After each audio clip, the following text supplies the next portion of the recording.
Blog Talk Radio.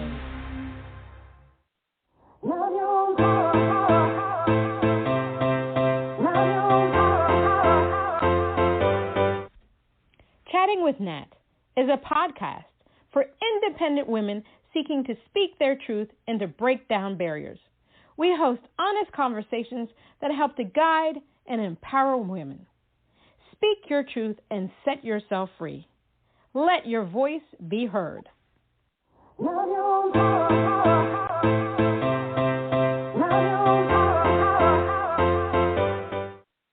everyone, this is Natalie Jean. Yes, this is Chatting with Nat, and today we have the honor of having singer-songwriter, recording artist Helen O'Shea. Helen O'Shea is an Irish-born singer-songwriter, recording artist based in Princeton, New Jersey, where she leads the Celtic band Shenanigans, Songs of Ireland, Old and New, as well as Helen O'Shea and the Shanakees, performing her original songs in the style of AmeriCeltiCana. Wow, I love that. Americana with a Celtic twist. Her first EP, Mama Told You, and her subsequent CD, Turning Tides, featuring her original songs about life, love, loss, and legacy, were produced by two-time Grammy winner Marc Swersky at Shorefire Recording Studios in Long Branch, New Jersey. Her latest EP, Know You're Enough, recorded at Shorefire and On Sound Studios in Montclair, New Jersey, will be released today, July 16th, featuring her most recent singles, Someone Is Waiting and Only One, as well as her original tribute to John Prine, one of her all-time favorite songwriters in Prinetime. Let's give her a round of applause for Helen O'Shea.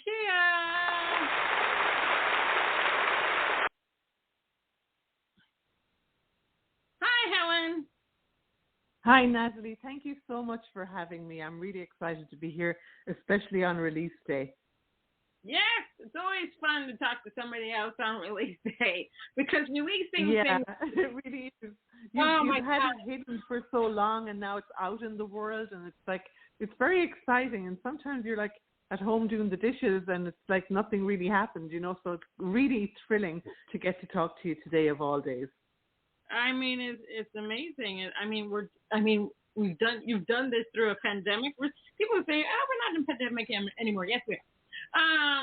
Because it's just crazy with all these variants out here. So how have you been? How have you been during this entire pandemic thing? Well, to be very honest with you, it couldn't have come at a worse time for us because, as you said, I have two different bands. One sings the traditional songs of Ireland, as my mother taught me when I was younger, Shenanigans. But the other band we use for my original work, and they're amazing. But we had a slate of shows booked with both bands in March of 2020, I think it was, right as it hit. And we had just done the first Shenanigans show, and it went really well. And the following day, everything got shut down. So we had I think it was between the two bands, we had 9 shows cancelled. And when you're a live act, as you know yourself, Natalie, and you're required to practice face-to-face with your band, because our practices, as you can imagine, are very rowdy and very live. Right. For it to go from that to zero, it had a terrible effect on all of us, all the musicians, all the singers, and it was much longer than we expected. So I think musically it really affected us. Financially, of course, it affected everybody. But I was floundering. I didn't know what to do because as you and Nikki both know, I'm the worst tech person in the world. So for those who could pivot to live stream just like that, well, that's not me because sadly I don't play an instrument. I sing and write songs.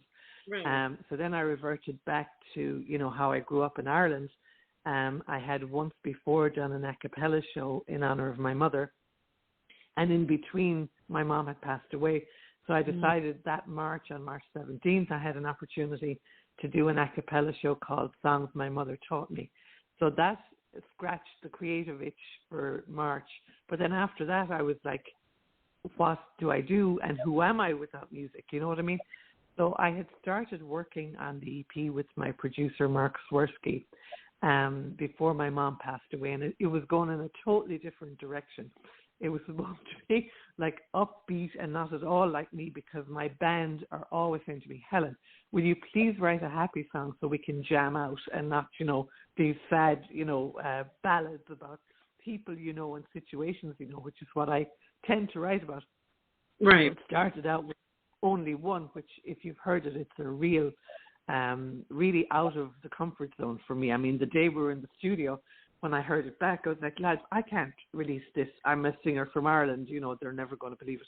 And it turns out that it's everybody's favorite song we've ever done, including the band. So it started out with a very happy vibe, and it was going to be all upbeat songs. And then my mom passed away, so that knocked me sideways for, a very long time because it was unexpected. And by the time I went to pick up the pieces, it was 3 months before the pandemic. So then the pandemic hit. And the thing about the pandemic, Natalie, is we had terrible losses, like across the world and in different ways. Loss of life, loss of identity, loss of things we'll never get back. But in other ways, for me, I can only speak for me personally, but I know other people have said similar things. It gave me a very new appreciation of things that I had just been taken for granted. And one of those, like, I don't want to sound soppy or anything, but one of those was my husband. I mean, when you're living with somebody for 30 years, you tend to like, oh yeah, he does his thing and I do my thing and blah, blah, blah. But I watched him carry his company of, I think there's about 25 people in his company, through really difficult times with such class and such dignity. They didn't lose anybody. Nobody lost their job. It took a lot of creative work and late nights on his part. And at the same time, he carried the family through a very difficult time. We have a teenager, we have a kid in college. And it was like somebody opened my eyes or cleaned my windows. And I was like, oh my God, this person is really, really special.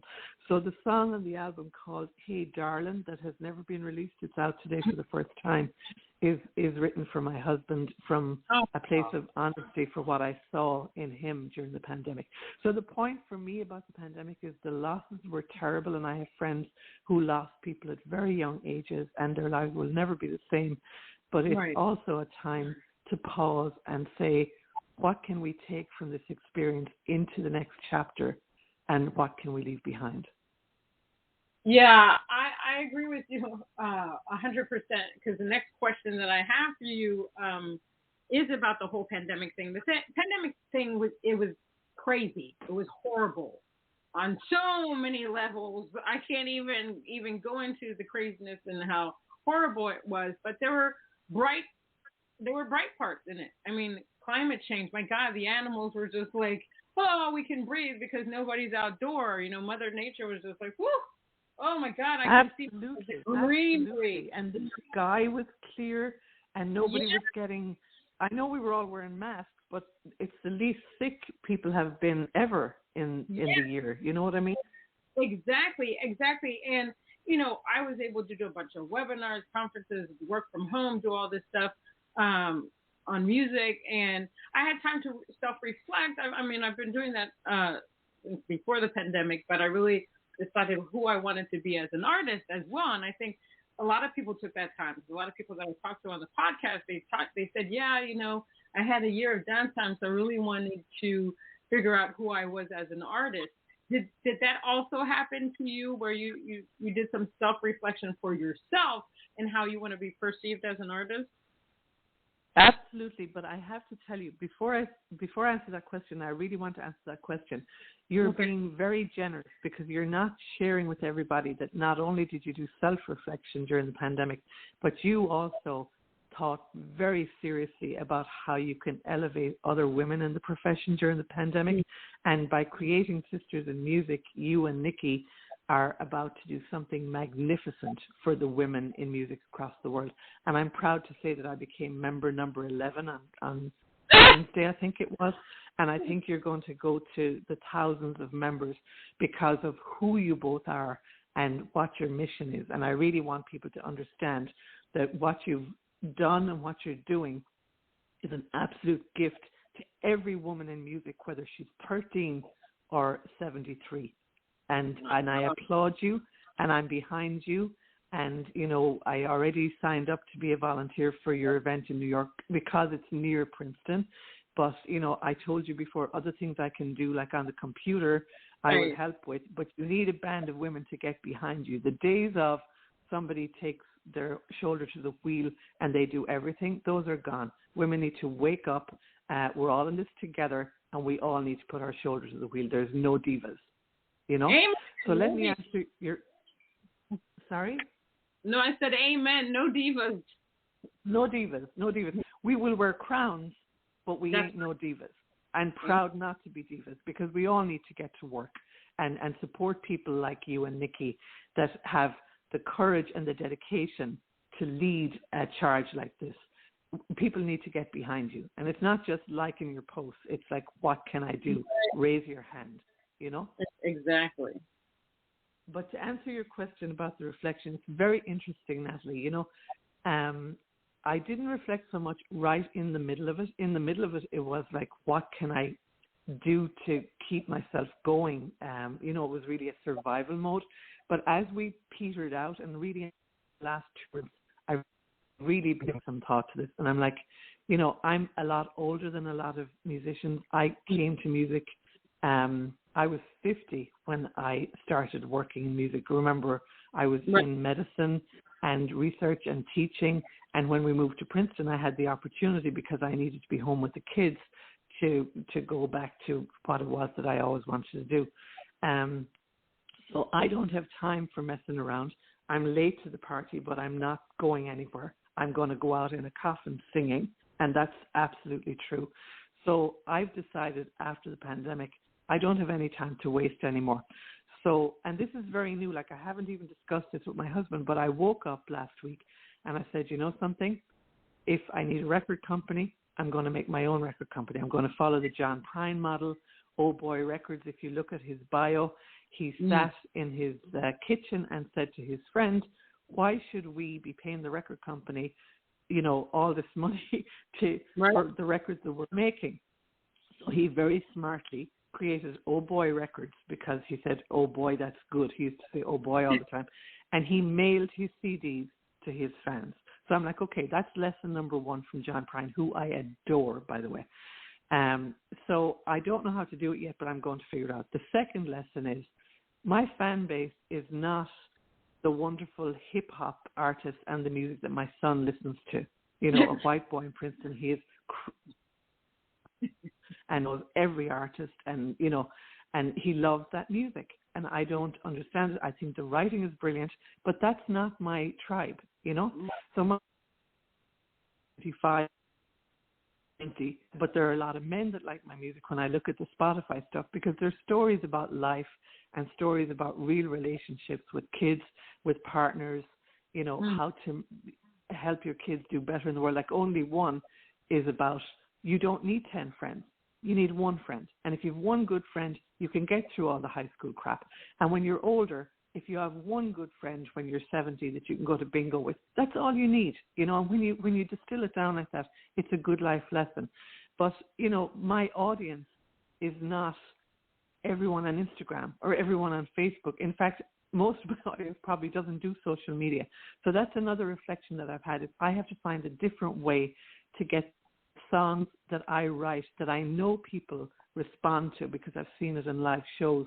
I need to find those people and more of them and focus on them. That's my big revelation. Awesome. I love that. So tell us a bit about yourself. You're from Ireland, right? No, I can tell. I'm from Ireland. I was born in Limerick in Ireland, in a small town in County Limerick called Rathkeith. And I'm going to tell you more than I normally tell people, and I made my mind up about this morning, because I would have liked to have heard this when I was younger. So I grew up, my father was a policeman, my mom was a stay-at-home mother.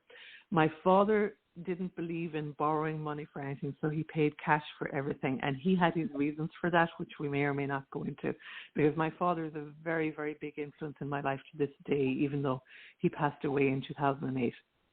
So we lived in a 2-bedroom house with 4 children in this village in Limerick. We had no bathroom, an outside toilet, which was freezing in the winter. And I think when they moved there, they only had me, and they always planned to move. But he was saving money so that he could pay and not have to borrow from the bank. He was terrified of being poor from his own background. You know what I mean? So I grew up when I was 13 in a bedroom with the baby in the cot. That was my brother Joe. My brother was on the other side of us, Steve, and my sister and I shared a bed in the middle. And I thought that was normal. But when I got to 13, it was very hard because I was now in high school and I had nowhere to do homework. There was no place quiet, as you can imagine, with 4 kids. So my father, being a policeman, he happened to get promoted in that year to sergeant. And what happened in Ireland back in the day, Natalie, was if you were a sergeant, you were assigned housing. So we went from this tiny little house in the middle of the street with no backyard, nothing, to this gorgeous house in another village in Limerick that had the Garda station was on one side of the house and the living quarters were on the other. So I thought I had died and gone to heaven. And I had a room I shared with my sister, and it was a whole new life. But the reason why I tell you that is because when I go to Ireland, I go back and I stand in front of that front door and I go, if I could go to medical school from here, anybody can do anything. Because we were not dirt poor, but we were not rich. And my father's whole thing, our whole lives from when we were 4 years old was education, education, education. Education is your ticket out. So anybody who's listening, who's wondering how do you make your life better, pay attention in school and listen and learn as much as you can, because that's very important to me to get that message out now. I love that. I love that. I was in Ireland, many moons ago. I love Ireland. I'm sure they love you over there too. You're their kind of people, Natalie. It was very interesting. So I was in Waterford, and during that time, there are no black people. So I felt a star. Because everywhere I went, people were staring, and this has to be like 20 some years ago, and and there were these 2 guys that saw me. They kept calling me Venus, and I was just like, Venus, what is that? And I didn't make the reference that they thought they were trying to correlate me with the tennis players. Oh my goodness! It's a mall. And people were just staring. It was interesting. I mean, people were welcoming, and I had an awesome time. I went there for a wedding. A friend of mine was getting married. Yeah. But I got Ireland is beautiful, beautiful, beautiful. But you're absolutely right. Like, you know, I saw one person of color my whole life when I was 18, and it was my piano teacher's daughter's boyfriend. So I would see him regularly at church. But that was the way that Ireland was back then. You know, I will tell you that Ireland is a very different Ireland today than it was even 5 years ago. Do you know what I mean? In terms of evolution, in terms of, you know, opening up. I mean, there was a time when you couldn't mention the word divorce. And then, you know, with our Prime Minister in Ireland, we were the first to have, you know, gay marriage in Europe. You know, it's been a leader in, you know, diversity and inclusivity, which I would never have predicted for a country that was so insular and where the government was so tied to the Catholic Church when I was growing up, you know? It's pretty crazy. It's good to see, though. It's good to see the evolution there. Yes.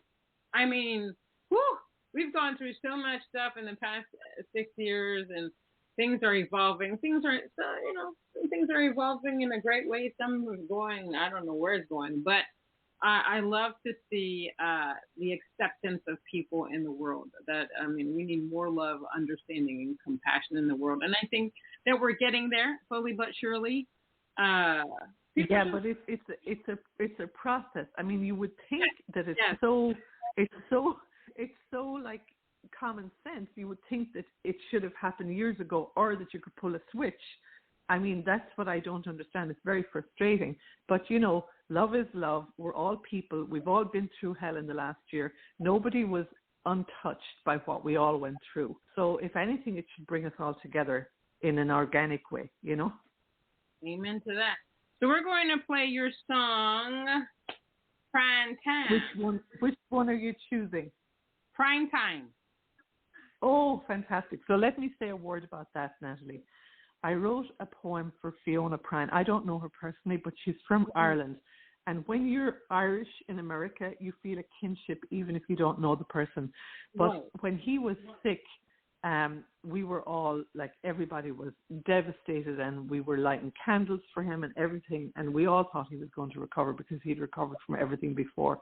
And my heart just went out to her because, you know, she's from Donegal. She's from the same country as me. And in June, I wrote a poem for her that's longer than anything I've ever written. It was like 8 verses or something. And I put the verses up one at a time on Instagram because they were so long. I needed one slide for each one. And I want to tell you, first of all, the song is dedicated to John, but it's inspired by a poem I wrote for Fiona. Second of all, my producer, we had just finished recording for this album. This song did not exist, right? And we had our 6 songs. We finished recording on a Sunday. I posted the poem on a Monday thinking this would be part of the next album, you know. My producer calls me at 7 o'clock in the morning, Mark. He's hilarious. He has 2 little kids, so he's always up early. And those days are gone for me because mine are teenagers, you know. And he calls me up. He's like, Did you write this poem? Did you write this poem? I said, who do you think wrote it? I'm not going to post a 9-verse poem that someone else wrote. And he's like, we have to make a song, and we have to do it this week, and we have to put it in the album. I said, are you out of your second mind, right? So this was Monday. Sunday, we're all in the studio. My band leader, John Mazio, with his mandolin, who's never been in the studio before. I dragged him by the hair of the head, and now he thinks it's the best experience he ever had. And Mark, and a fiddle player that is like no other, called Joe Denison. If you ever need a fiddle player for recording, this guy is unbelievable. I'm sure he's a violin player, but in Ireland we call everything the fiddle. And a drummer that is amazing called Santo Rizzolo. He's now local in Princeton. But in we went, and I had the words, and I called Mark and I said, this is the melody I hear for the chorus. And I sang the melody to him over the phone. He said, give me until 12 o'clock. This is 7 o'clock in the morning. 12 o'clock, he had the first draft of the music. So I spent the whole week learning the melody and getting the song down. And then we had to teach John, because John sings on the choruses as well as playing the mandolin. And we had that song finished a week later. And we bumped Unbecoming, which I had put into the Grammys last year, the single. We bumped Unbecoming because we felt Unbecoming had its day in the sunshine.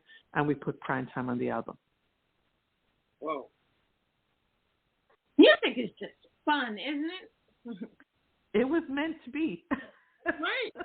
It was meant to be. I love the surprises that happen with music. And I swear to God, Natalie, I sent a note to Fiona. I don't know if she ever got it, but I sent her a note on Messenger because it was such a special day.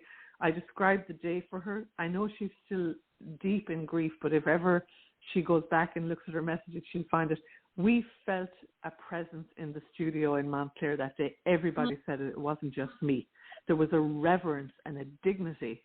And, you know, I love the studio anyway, but this was different. It felt different. It felt right. It felt respectful. And we felt like we were doing something spiritual, you know? All right. Well, let's play it. Here we go. Take a little prime time when you're feeling kind of low. The rhythm of his rhyming will make you tap your toe.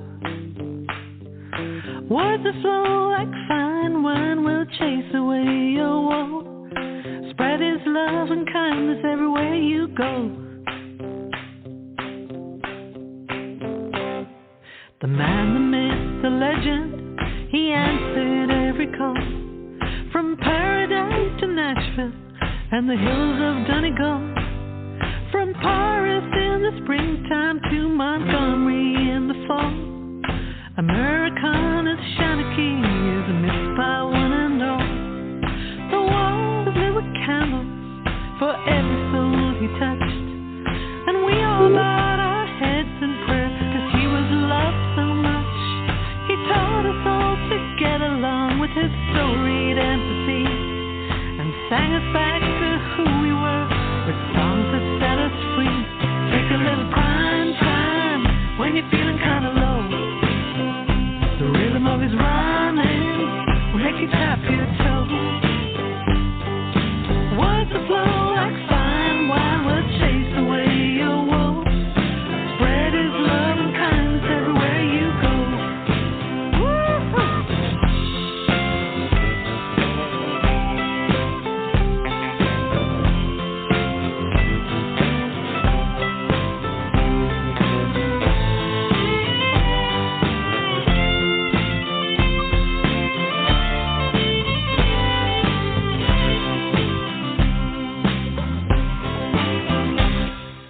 The mailman has delivered so far beyond his route. Across the world in uniform, then in his singing suit. Melodies that open hearts and lyrics, spirits and souls. He's still breaking us apart so we can become whole. Oh, take a little Prinetime when you're feeling kind of low. The rhythm of his rhyming will make you tap your toes. Words that flow like fine wine will chase away your woes. Spread his love and kindness. Oh, spread his love and kindness. Spread his love and kindness everywhere you go.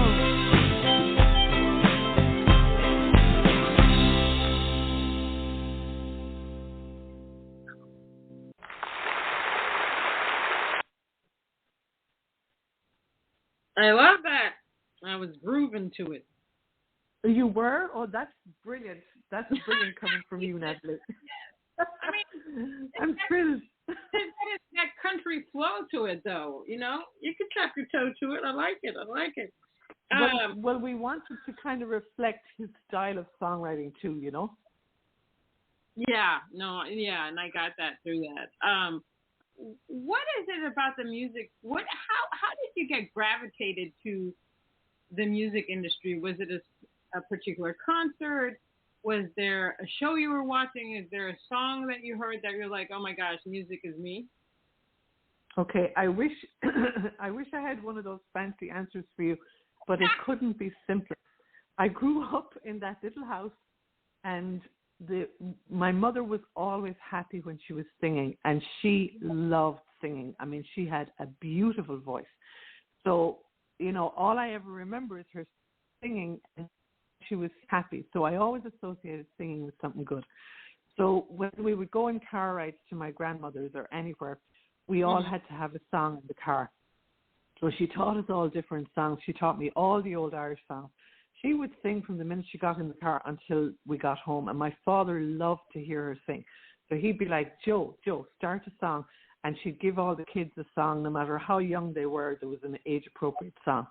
So I grew up in a house where singing was a huge deal, and I sang all the time.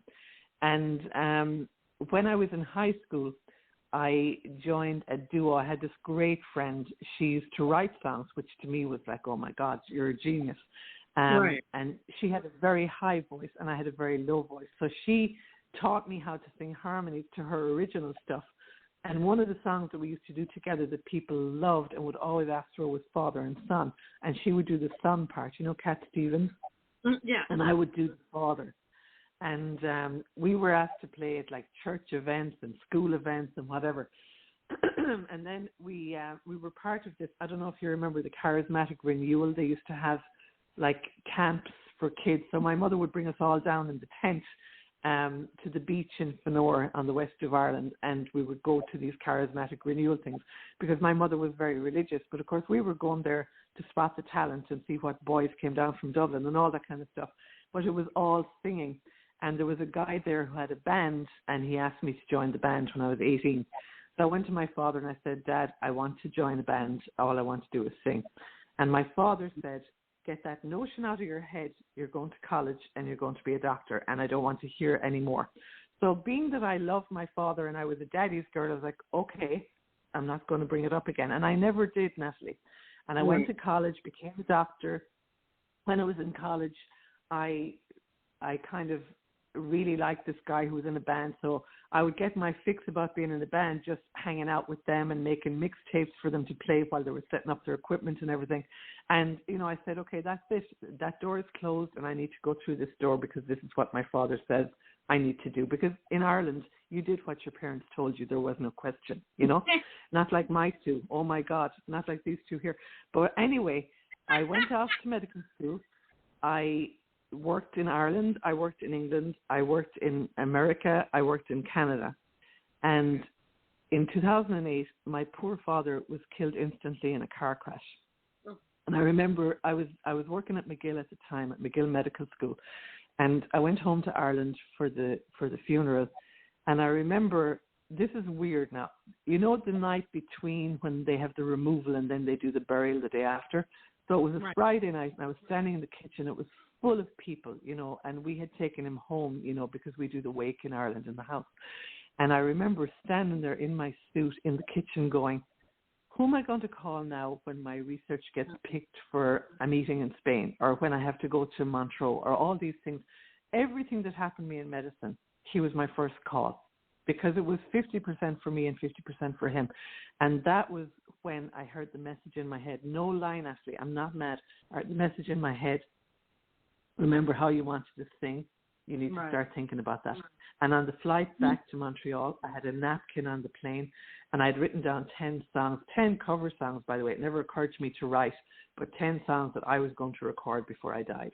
So that was the first nugget of going back to my dream. And then when my husband found out that his company was closing in Montreal, that was in 2010. So 2 years later, I said to myself, okay, I got to figure this out, because this is probably my last chance to do anything different. And some of the kids at McGill were having a big show to support the Blood Donation Society, we'll say. And they asked for anybody with talent in the university to donate their talent. So I'd never done anything like this before, but I sent in an application saying that I would sing an a cappella song. And I was the only professor. I thought there'd be loads of professors who did it. So there was me and all these super talented students. And I was like, oh my God, what have I done? But I was leaving anyway. I knew I was leaving in 2011. So you get courageous when you're leaving, right? So I did the whole thing, the rehearsals, the interview, the audition. I went through the whole process. And what's really cool about this is it was one song. It was an old Irish folk song on a beautiful stage in Montreal. And the back cover of my album is a still from that night, the back cover of Know You're Enough, because that was the first night that I ever realized my dream. And then the front cover is me with the band at the Bitter End in December 2018 with the best show we ever did. I just love the Bitter End. Yes, the Bitter End is fantastic. The Indie Collaborative has had some shows there. And when I lived in New York, I used to go to the Bitter End. Fabulous venue. Yes. Tell us about your new album, Know You're Enough. Okay, so the name on the new album is actually a line from the only cover song on the album, which I think is the best love song that's ever been written. And it's a song by Jason Isbell called Cover Me Up. So that's the only cover. And I reworked it as a duet. As you know, Jason sings it from the male perspective, the whole song.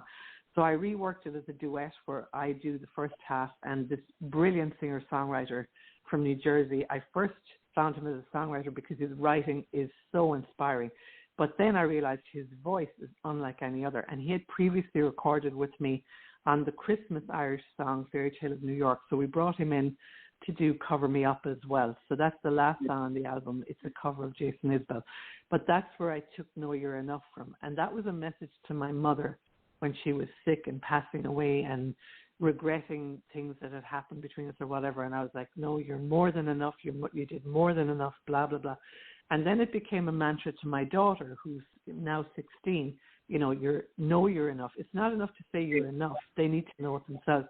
And then it became a message to myself during the pandemic. And now I hope it'll be a message to everybody who listens to the song. So the title is really important.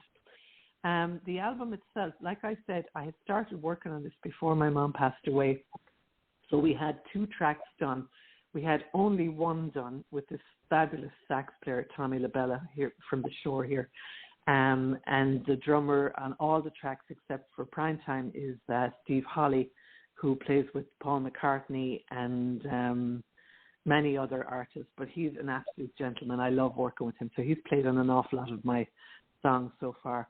And then we did Someone Is Waiting. So that was a tribute to my godfather's wife, Catherine, who, when I switched from medicine to music, not everybody was happy, Natalie, as you can imagine. Not many people understood that I needed to be home with my children, and I didn't care, because when you get to a certain age, you live your life. You've done enough for everybody by then, you know? That's what Unbecoming was about. But Catherine was in my corner from the first open mic I did until the day she died. And Someone Is Waiting is a song about somebody in hospital who knows about me, about my mother, and worried about everybody else. And she was a huge support of my music and just the loveliest, kindest person. And when she was passing away, I was here in the States and I couldn't get home. So I wrote Someone Is Waiting as a way to help her navigate through what she knew she was facing, you know, and know that there was somebody waiting for her on the other side. So those two songs were done. The next thing that happened was my mom, as I said, passed away. So I was actually in a songwriting course during that time with Carrie Cole in New York. And I was so devastated when I came back from the funeral that I really wanted to opt out. I was going to call Carrie and say, listen, let me out of this class and let me join another one. But Carrie said to me, she's a very wise woman, she said, listen, we're just at the A&R part where I talk to you about what kind of a song you'd like to write. Let's at least do the A&R part and see how you feel after that. So I did the hour with her on Zoom or FaceTime or something. And her process is really good. She said, you know, we need to come up with 3 things that you really want to write about. Right. And then what's the top one? Well, of course, the top of my 3 things was, I'm devastated. I'm in a crater. The world has exploded. I can't get out. I don't know how to look after my kids. I don't know how to continue with life. And it's a normal reaction. Obviously, it's grief, you know, but right. I was pushing myself to get through it quickly. And the song that came out of that A&R session, she put me with Jess Best, who's a songwriter in LA. And the song that came out of that is Stay Here Now. And it evolved into probably my favorite song on the album, partly because I enticed my daughter, Lauren, who's actually very shy and does not like performing at all, but loves the studio. She feels like the darkness of the studio really suits her. Right. But I got her to sing that song with me. And Marc became a co-writer because he changed the bridge in such a way that it makes much more sense than it did. So I think I sent you Stay Here Now, but I hope you'll be able to play it because that's a song in honor of my mother, and it's for people who are grieving, of which, Natalie, there are so many following the pandemic. And the message is really simple. If you find yourself flailing around the place and you don't know what to do, calm down. This is exactly how you should be when your world has fallen apart. Amen. Well, we're going to play Stay Here Now. Let's do it.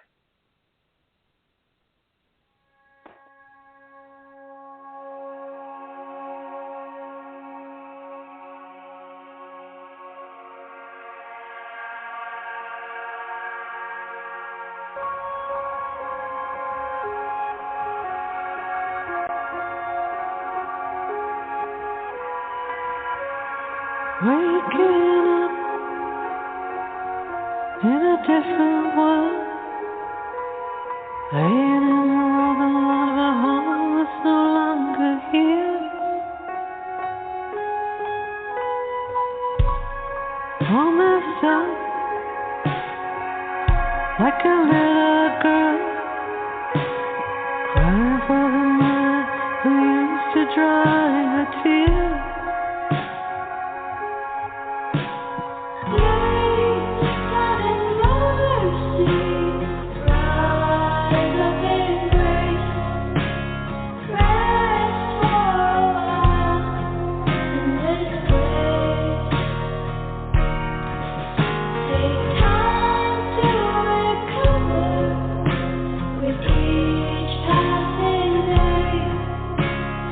Oh,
was beautiful.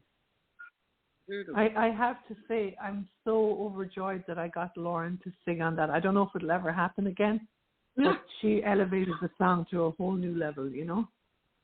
I mean, it's fantastic. Very moving. Loved it. Loved it. Well, I actually felt better at the end of it. Once it was written, it lifted me a little bit out of that hole, you know, and I think that's always wonderful when you write a song and it changes how you are, you know? Yeah, no, music is very healing, very powerful. Very healing. Yeah, you have an album launch show at the St. and Asbury Park on Sunday, July 18th. Tell us more about the event. Well, I am just so thrilled to be back at the Saint. Scott Stamper, who runs the Saint, is, I think, just one of the best venue owners to work with. He's absolutely fabulous. And you may or may not know that the Saint is a legendary venue where everybody has played there. Like, you know, it's like the bitter end of the shore, you know. And they have been shuttered for the entire pandemic. And in fact, during the pandemic, Natalie, they ran the risk of closing down completely. And he announced that they were having to close. And every musician in New Jersey was like, oh, my God, no. And then a benefactor, who we don't know who it is, came in and at the last minute said, no, you're not closing, and I will fund you through the pandemic. So that was wonderful for all of us. So Sunday is actually their very first day opening after the pandemic, and we're the first band in, and I could not be prouder. I'm over the moon. So we're really trying to sell as many tickets as we can, of course, for ourselves, but even more so for the venue, because we want to prove to him, you know, that nothing has changed, that everybody still loves the Saint as a venue. It's a brilliant venue. If you've never been there, it only has room for 100 people, which is great, but the sound is amazing. The people who work there are just fabulous. He hires people like himself, obviously, but all of our friends who've been down there before at our shows just love it as a venue. And we have two guests opening for us. We have Rick Winowski, who used to play with Pat Denizio of the Smithereens. They had their own band in Scotch Plains. I think they were called the Scotch Plainsmen, but he played an awful lot with Pat in the last few years before he sadly passed away. And he's a really good friend of mine, Rick Winowski. And he's also joining my band, the Shanakees, and we've been rehearsing, of course, since May now. So he's finally happy with how we're performing. We're really well prepared. And then the other guest I have is, I mentioned to you earlier, Mike Montclair, who sings on Cover Me Up With Me. I love his writing. Like, I've covered a couple of his songs. I love them that much. But he has a singer in his band called Jen Augustine, and her voice is probably my favorite voice of anybody that I know here. She has the most amazing voice, and every time I see her, I'm like, Jen, we have to do something. We're going to do something like Jersey Girls Rock or some women show, and she's going to be front and center because her voice is unreal. And when they sing together, it's just magical. So their acoustic project is going to be playing before us at the Saint. And then we have my band, the Shanakees. We have an hour set, which includes all the songs on the EP and a couple of old favorites. We picked off of Spotify the ones that have the most engagement, so we added those to the set. And then we have a finale that's a tribute to my Irish heritage. And we're selling tickets to the live show on the Saint website, but we also have a live stream on Eventbrite because a lot of Irish people wanted to tune in. So those live stream tickets are selling, and we're very happy about that because that will come back to the Saint as well, you know? That's awesome. I'm happy for you. What is the one thing that you wish you had known before you got into the music business? That's a very, very good question. I wish I had known how much time is required in the current music industry to market yourself and to learn social media and learn all these other things that, like every other musician, I would rather never have to do. I would rather sit in my room writing, because I still have an awful lot to say. I don't mind learning new things, but I don't like it when they take more time than the music and the results are not comparable to the work that you put in. Let me put it that way. Amen to that, sister. Woo! The We got to pushing fix this. is crazy. Sisters in music. We got to fix this. Sisters in music. We got to make it so we can find our tribes. That's it. I was having coffee with a friend, Shannon, the other day, and Shannon loves every single song I bring out. I said, Shannon, I need 1,000 people like you. I used to say 1,000 women, but the men started saying, no, we like your songs too. So I'm like, 1,000 people worldwide like you. That's all I need. And I will write for you until the day I die, because I'm writing, reflecting what our lives are now. And it really irritates me. And I told Nikki this. Justin Bieber has nothing to say to me about my life. Luke Bryan, with his bro country, as great as he is, and I will dance to his music until the day I die. But I have nothing to gain from my legs up on the dashboard with my brown skin and my miniskirt up to my ass, because that's not my life. My life is elbows in dishes, teenagers with anxiety, college kids with no money, my son leaving home, trying to navigate a 30-year-old marriage. And these are the things we need to be writing about, because this is real life. And I need to find the people who want to have their life reflected in songs with hope. And not, there's only two groups, the ones who want young kids like Justin and the ones who want dead people like the Grateful Dead. Well, you know what? The Grateful Dead are dead. Their music is there. You don't need to be chasing them anymore. Come out and support the people that are writing about your life. Amen. Amen. You heard it here. Oh, I love that. I agree with you. Authenticity. Authenticity. That's what you're talking about. That's the word. That's the word, Natalie. Because we're a whole group of musicians, including Mike Montrea's writings, that are some of the best songs I've ever heard in any, group of artists. And it's buried here in New Jersey. I mean, these are the songs about our lives, about splitting up, about getting together, about navigating love, about navigating loss, about what we're going to leave behind. You know what I mean? And we need to find a platform for that music. I'm all about authenticity, and it's crazy. Yes, absolutely. Sisters in Music. I'm handing over all these jobs to Sisters in Music, and I'll help. But I think you guys have an awesome opportunity here.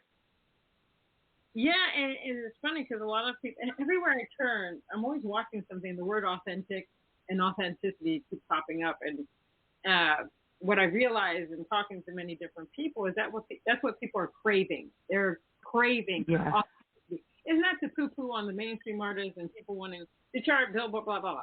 That's great. But people want to be able to relate to singers. They want to be able to say, okay, absolutely. I'm going to Helen O'Shea on because she gets me. So I'm going to follow. Yeah, but the thing is, the really frustrating thing is, Natalie, that people like you, Nikki, myself, Mike, we're writing these songs. They are existing, but they're not getting to where they need to go. So I feel like Sisters in Music and all of us who have the same mindset, for the next year, my goal is to find out how to get not just my own songs, but I'm a huge proponent of Mike Montreal. I've sent his album to everybody I know in Ireland. He's so good. We got to find a way to get. We need to create a name for this genre of authentic music. You know what I mean?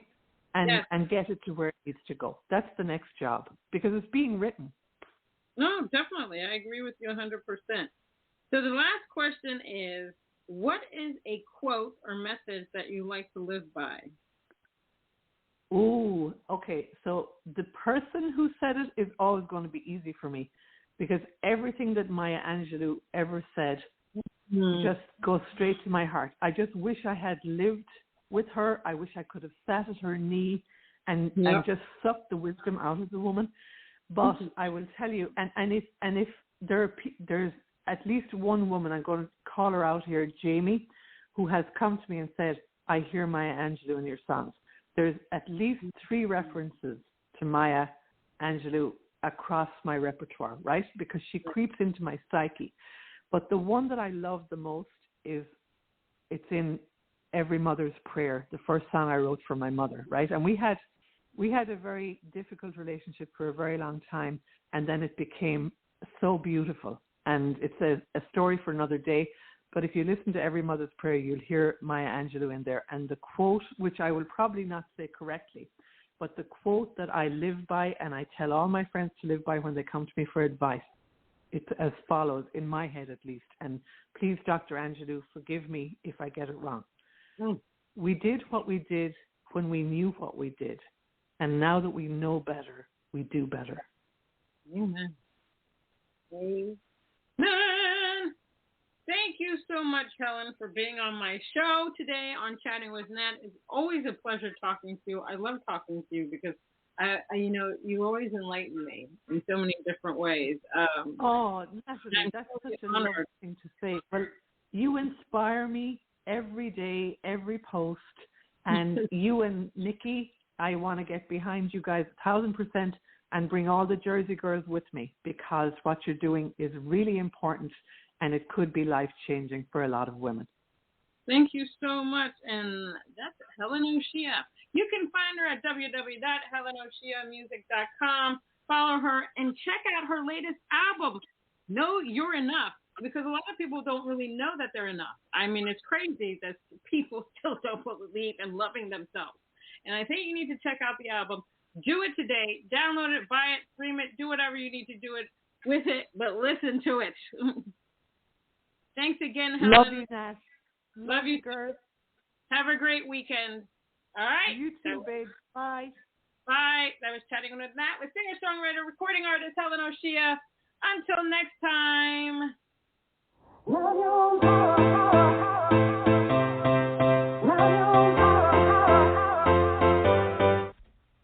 Chatting with Nat is a podcast for independent women seeking to speak their truth and to break down barriers.